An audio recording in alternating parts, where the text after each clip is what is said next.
자, 여러분 반갑습니다. 또 한 주간이 시작이 됩니다. 우리 하나님의 크신 은총이 여러분의 삶의 자리 위에 가득하게 넘쳐나기를 주님의 이름으로 축복합니다. 이번 주 은총의 숲 성경 통독은 레위기와 민수기가 되겠습니다.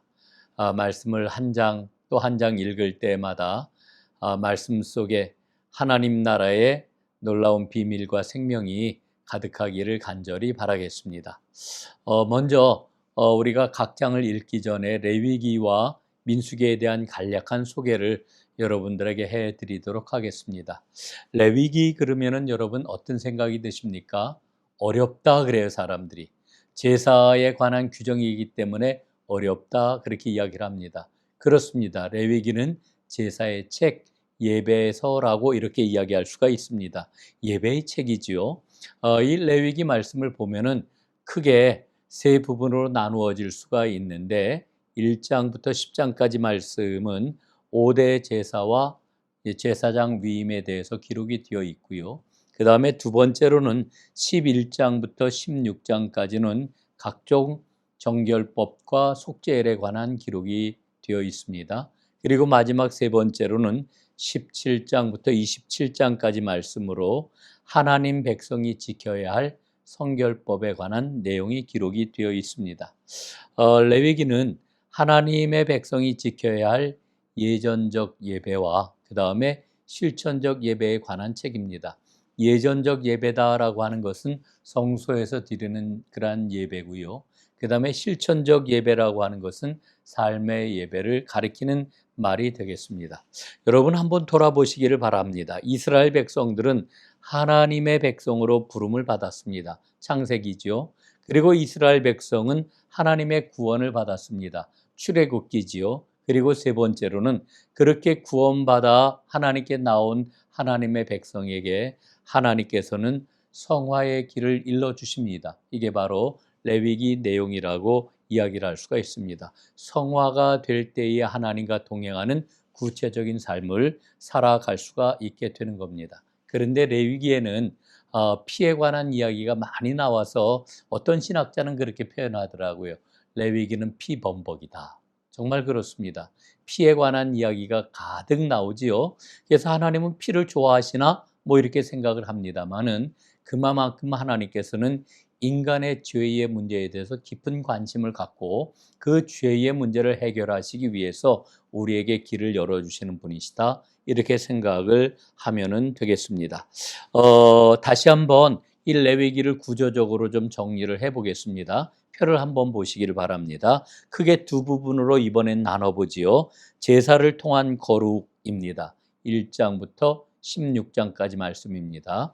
요 1장부터 16장까지 말씀은 첫째 5대 제사법이 1장에서 7장까지 기록이 되어 있는데 희생 예배를 통한 거룩을 우리에게 일러줍니다. 두 번째 제사장 위임에 관한 말씀 8장부터 10장까지 말씀입니다. 제사장 헌신을 통한 거룩을 일러줍니다. 세 번째는 정결법 규정인데요. 11장부터 15장까지의 말씀입니다. 정결법 준수를 통한 거룩을 일러주고 있고 마지막 16장은 속죄일 규례인데 속죄일 준수를 통한 거룩을 일러주고 있습니다. 자, 크게 두 번째 부분 생활을 통한 거룩에 관한 말씀입니다. 17장부터 27장까지 말씀이 되겠습니다. 이것도 네 부분으로 나눌 수가 있겠는데요. 첫 번째는 가나안 풍속에 관한 말씀입니다. 17장부터 22장까지 말씀으로 세속의 성별을 통한 거룩을 말합니다. 두 번째, 연중절기들을 말합니다. 23장에서 25장까지입니다. 절기 준수를 통한 거룩을 이야기하고 있지요. 그리고 세 번째는 순종과 불순종에 관한 26장 말씀입니다. 계명의 순종을 통해서 거룩해질 수 있음을 일러줍니다. 그리고 네 번째는 헌신의 규정입니다. 27장인데 헌신과 헌금을 통한 거룩을 이야기합니다. 자, 이게 이제 레위기 내용이고요. 두 번째로는 민수기에 관한 간략한 소개입니다. 민수기는 동행의 책 이렇게 이야기할 수가 있겠습니다. 민수기는 이스라엘 백성들이 하나님과 시내산에서 언약을 맺고 그리고 거룩한 삶의 매뉴얼을 받았지만은 그러나 그것을 삶으로 실천하는 데 실패했다라고 하는 것을 이 광야의 기록을 통해서 우리에게 일러주고 있습니다. 40년 동안의 방황을 초래했고요. 그리고 이스라엘의 이 실패와 방황을 통해 가지고 이스라엘 백성들은 결국 1세대에는 광야에서 다 죽고 가나안 땅에 들어가지를 못하게 됩니다. 그럼에도 불구하고 하나님께서는 출애굽 2세대를 통하여서 가나안 땅에 들어갈 준비를 갖추시는 것을 민수기를 통해서 우리는 보게 됩니다. 자, 민수기 말씀을 간략하게 구조적으로 설명을 하면은 크게 세 부분으로 나누어지는 것을 볼 수가 있게 되지요. 첫 번째는 광야 1세대에 관한 말씀입니다. 1장부터 10장까지 말씀이 되겠습니다. 이 광야 1세대는 크게 두 부분으로 나누어지는데 1차 인구조사에 관한 기록입니다. 1장부터 4장까지 말씀입니다. 그리고 1세대의 준비가 어떠했는지를 보여주는 말씀인데 5장부터 10장까지 말씀이 되겠습니다. 여기에 보면은 12지파가 봉헌물을 드린 것과 행진의 순서가 어떻게 되는지를 질서에 하나님이 일러주십니다. 큰 두 번째는 광야 여정이 되겠는데요. 11장부터 25장까지 말씀입니다. 여기에는 네 개의 그런 그 광야가 나오죠. 바란 광야, 가데스 광야, 신광야, 모압 광야, 이렇게 네 개의 그런 그 광야에 관한 이야기가 나오는데 여기에서 실패한 이스라엘 백성들의 이야기가 기록이 되어 있습니다. 첫 번째 바란 광야에서는 가데스 도상에서 실패한 이야기가 기록되어 있고요. 그 다음에 가데스 이야기는 가데스를 정탐한 이후에 실패한 그러한 그 기록이 여기에 나와 있습니다. 그리고 세 번째 신광야 이야기는 가데스 무리바에서 모세가 실패한 이야기가 기록이 되어 있습니다. 그리고 마지막 모압 평지에서는 시딤에서 백성들이 바알 부호를 섬기는 이 실패의 이야기가 기록이 되어 있습니다. 자, 마지막 세 번째 부분인데 26장부터 36장까지의 말씀인데 여기에는 광야 2세대의 준비에 관한 말씀이 기록이 되어 있습니다. 1차 인구조사가 26장부터 30장까지 기록이 되어 있고 31장부터 36장까지는 2세대가 이제 어떻게 그 가나안 땅에 들어갈 것을 준비하는지에 대한 기록이 되어 있습니다. 자, 그러면은 오늘 우리가 읽을 레위기 1장부터 10장까지의 말씀을 살펴보도록 하겠습니다. 자, 레위기 1장부터 10장까지의 키워드는 제사와 제사장입니다. 제사에 관한 규정과 제사장 위임에 관한 그러한 그 말씀이, 위임식에 관한 이와 같은 그러한 그 말씀이 10장까지 기록이 되어 있습니다. 자, 무엇보다도 제사에 관한 그러한 그 말씀은 1장부터 7장까지 기록이 되어 있습니다. 이 제사에 대한 말씀을 살펴보기 전에 제사는 누구를 위해서 필요한 것인가 라고 하는 것을 우리는 먼저 좀 생각할 필요가 있습니다. 여러분, 제사는 누구의 필요에 의해서 드리는 걸까요? 우리는 흔히 제사는 인간 편에서 하나님께 드리는 거다 이렇게만 생각을 하는데 놀랍게도 레위기는 무엇을 이야기해 주느냐 하면은 이 회막을 통해서 하나님께서는 백성을 만나기를 원하신다라고 하는 것을 일러줍니다. 그리고 아울러서 백성들도 하나님께 예물을 드리고 싶어하는 그런 마음이 있다는 것을 일러주지요. 그래서 예배는 하나님과 사람의 만남이 성사되는 자리다 이렇게 이야기를 할 수가 있겠습니다. 그래서 예배의 자리에 나갈 때마다 우리를 사모하시는 하나님을 기억하고 우리도 하나님을 사모하는 이와 같은 마음을 가져야 된다라고 하는 것을 깨닫습니다. 자, 그러면은 1장부터 7장까지 기록이 되어 있는 5가지 제사의 종류에 대해서 살펴보도록 하겠습니다. 첫 번째는 번제입니다. 번제라고 하는 것은 burnt offering인데요. 말 그대로 짐승의 전부를 태워서 드리는 제사를 의미합니다. 여러분, 이 제사는 소나 양이나 새를 하나님께 잡아서 피해 제사를 드리고 전부를 또 하나님께 다 태워서 하나님께 올려드리는 향기로운 제물로 드리는 제사가 바로 번제가 되겠습니다. 두 번째로는 소제입니다. 이 소제라고 하는 것은 고운 가루에다가 기름과 유향을 섞어 가지고 제단에서 불살라 드리는 이런 제사를 가리켜 우리가 소제라고 이야기를 합니다. 근데 소제를 드릴 때 유의해야 할 게 있습니다. 그게 뭐냐면은 누룩과 꿀을 섞어서는 안 됩니다. 왜냐하면은 누룩은 부패한 죄악을 상징하고요. 꿀은 유혹과 향락을 의미하기 때문에 그렇습니다. 대신 이 소제에는 소금을 반드시 함께 드릴 수 있도록 이렇게 규정을 하고 있죠. 자, 그 다음에 세 번째는 화목제입니다. 이 화목제는 소나 양이나 염소로다 드리는데 기름과 두 콩팥을 이제 태워서 드렸고, 그 다음에 가슴과 오른쪽 뒷다리는 이제 제사장 몫으로다 돌리고, 나머지는 헌물하는 자가 그 백성들과 함께 나눠 먹는 제사가 바로 화목제라고 이렇게 이야기를 할 수가 있습니다. 이 화목제에서 굉장히 중요한 것은 교제가 중요합니다. 이 화목제 제사를 드린 후에 그 제물을 다른 사람들과 함께 당일날 함께 먹지 못한다라고 하면은 그 제사가 무효가 될 정도로 하나님께서는 교제를 굉장히 중요하게 여기셨습니다.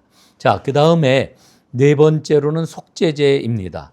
여러분이 속죄제라고 하는 것은 제사장이나 회중이나 혹은 다른 백성들이 부지중의 죄를 범하였을 때에 그 허물이 있을 때 드리는 그러한 그 제사인데, 소나 양이나 새를 가지고서 이제 하나님 앞에 속죄 제물을 드렸고 고운 가루로도 속죄 제물을 드렸습니다.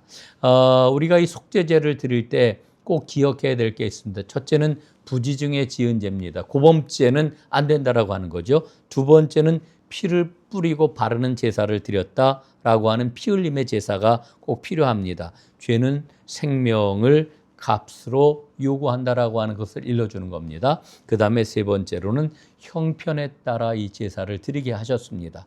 이건 무슨 얘기냐 하면은 가난하기 때문에 속죄제를 못 드리면 안 된다라고 하는 것을 일러주시는 그런 조치라고 생각을 하면 되겠습니다. 자, 다섯 번째로는 속건제사입니다. 이 속건제사라고 하는 것은 그 성물이나 이웃의 물건에 대해서 범죄했을 때에는 하나님 앞에 죄를 사하는 것뿐만 아니라 이제 변상을 하는 것까지 포함하는 그런 제사가 되겠습니다. 그래서 순양으로 속건제를 드리고 5분의 1을 더해서 보상을 하도록 이렇게 규정을 하고 있습니다. 이 제사의 의미가 뭐냐면은 하나님에게뿐만 아니라 피해자에게도 용서를 받아야 된다라고 하는 것을 일러주는 그런 그 제사입니다. 아주 오래전에 밀양이라고 하는 영화가 그 센세이션을 일으켰는데, 그 밀양에서 하는 그러한 그 메시지는 일방적인 죄의 용서가 당사자에게도 해당이 되느냐라고 하는 이런 그 메시지를 던졌지요. 속건제가 여기에 대한 답을 우회적으로나마 우리에게 주고 있는 게 아닌가 하는 생각을 갖습니다. 자, 그 다음에 계속해서 보면은 번제 집례를 어떻게 하는지, 소제 집례를 어떻게 하는지 이제 6장에 기록이 되어 있고요. 6장 하반부에 가면은 속죄제를 집례하는 것에 대한 규정이 있습니다. 이 속죄제를 집례할 때에 제사장이 속죄 제물의 고기를 먹습니다. 우리가 왜 속죄 제물의 그러한 그 고기를 제사장에게로 돌렸는가를 생각을 해본다라고 하면은, 하나님께서 이 잘못한 사람에 대한 용서와 용납을 하나님의 대리인을 통해 가지고 보여주시는 행위라고 이렇게 생각을 할 수가 있겠습니다. 그 다음에 7장으로 넘어가게 되면은 속건제 집례에 관한 이와 같은 말씀이 기록이 되어 있고요. 7장 11절부터 38절까지는 화목제 집례에 관한 그러한 그 말씀이 좀 더 상세하게 기록이 되어 있습니다. 화목제는 이런 종류를 갖고 있는데, 첫째는 감사제가 있고요. 이건 이미 주신 것에 대한 감사의 제사입니다. 두 번째 서원제가 있습니다. 장차 주실 것에 대한 감사 제사라고 그럴 수가 있습니다. 세 번째는 자원제가 있습니다. 어떤 상황에도 자원해서 드리는 감사의 제사라고 이렇게 이야기를 할 수가 있겠습니다. 자, 이제 8장부터 10장까지의 그러한 그 말씀을 보게 되면은 제사장에 관한 규정이 나와 있는데, 8장에는 제사장 위임식이 기록이 되어 있습니다. 제사장 위임식을 거행을 할 때에 굉장히 우리 눈에 띄는 게 있습니다. 그게 뭐냐면은 피를 어디에다 바르라고 하나님의 말씀하시냐 하면은 귀와 그 다음에 손과 그 다음에 발에다가 이제 피를 바르라고 이렇게 말씀을 합니다. 이 말씀의 의미는 뭐냐면은 듣는 것, 일하는 것, 그 다음에 행하는 것, 이 모든 것을 성별해야 된다. 이렇게 말씀을 해주고 있는 거죠. 제사장의 그러한 그 직무가 그만큼 중요하다 말씀하시는 거고요. 그 다음에 관유와 피를 제사장의 옷에다가 뿌림으로 제사장을 깨끗하게 할 뿐만 아니라 기름을 부어서 성별하신다라고 하는 의미도 이 안에 담겨 있습니다. 자, 그 다음에 9장에 보면 아론의 첫 번째 제사가 기록이 되어 있고 10장에는 아론의 두 아들 나답과 아비후가 다른 불로 하나님께 제사를 드리다가 이제 죽임을 당하는 이와 같은 기록이 나와 있습니다. 이 사실은 우리에게 뭐를 일러주시느냐 하면은 하나님 앞에 제사를 드릴 때에 하나님이 정해 놓으신 규정이 중요하고 그리고 예배자의 진정한 그 모습을 하나님께서는 요구하신다라고 하는 것을 우리에게 말씀을 해 줍니다. 자, 정리를 한번 해보겠습니다.